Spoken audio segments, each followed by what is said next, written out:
சூடான சுவையான உளுத்தங்கஞ்சி தயார். இந்த குளிருக்கு இதமாக எல்லாரும் உளுத்தங்கஞ்சி சாப்பிட்லாம் வாங்க.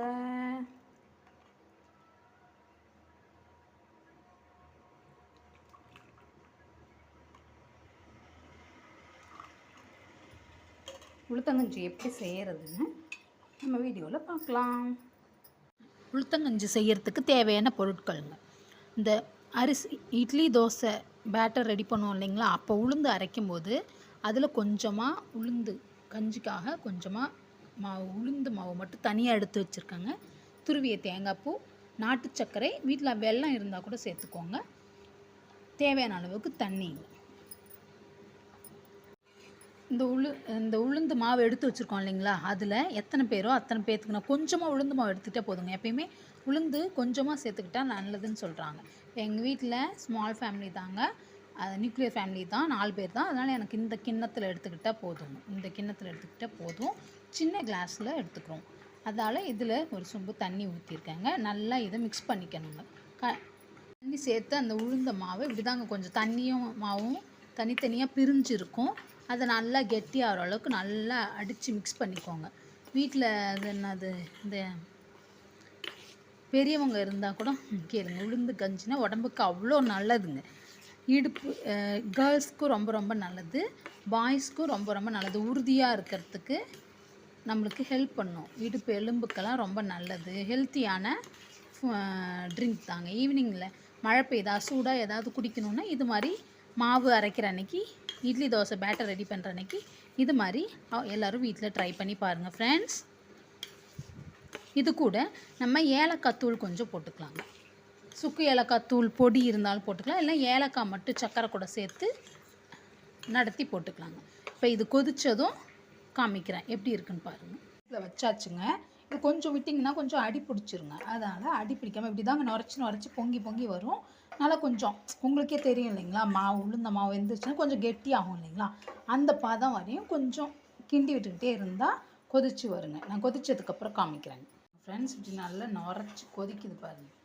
நல்லா நுரைச்சிட்டு வருங்க. முடிஞ்ச அளவுக்கு நீங்கள் தண்ணியே நல்லா கலந்துக்கோங்க. அது அப்படின்னாலும் பிரிஞ்சு நுரைச்சிட்டு வருதுங்க. வாசம் அடிக்கும், இந்த உளுந்து வெந்த வாசனை வரும்.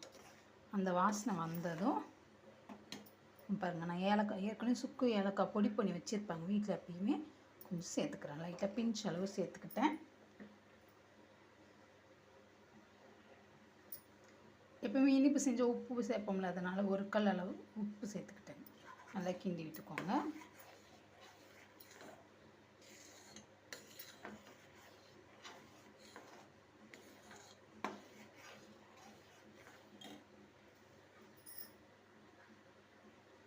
அடுத்து தேவையான அளவு நாட்டு சக்கரை அல்லது வெல்லம் வீட்டில் இருக்கிறது எதுவோ அதை சேர்த்துக்கோங்க ஃப்ரெண்ட்ஸ்.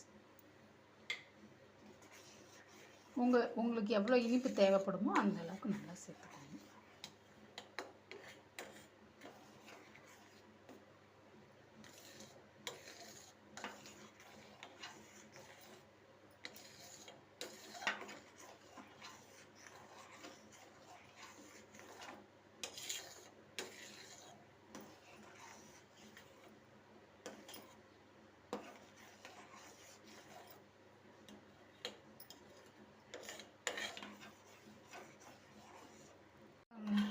கஞ்சி ரெடி ஆகிடுச்சிங்க. நல்லா வாசனை நல்லா வருதுங்க.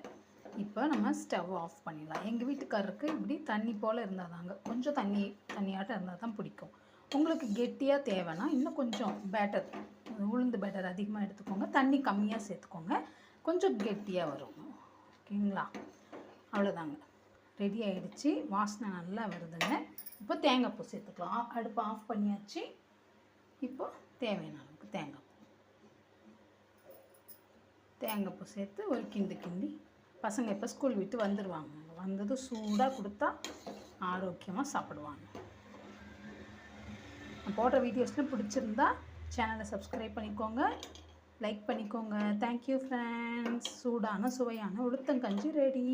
நீங்களும் செஞ்சு சாப்பிட்டுட்டு எப்படி இருக்குன்னு கமெண்ட்டில் சொல்லுங்கள். Thank you friends.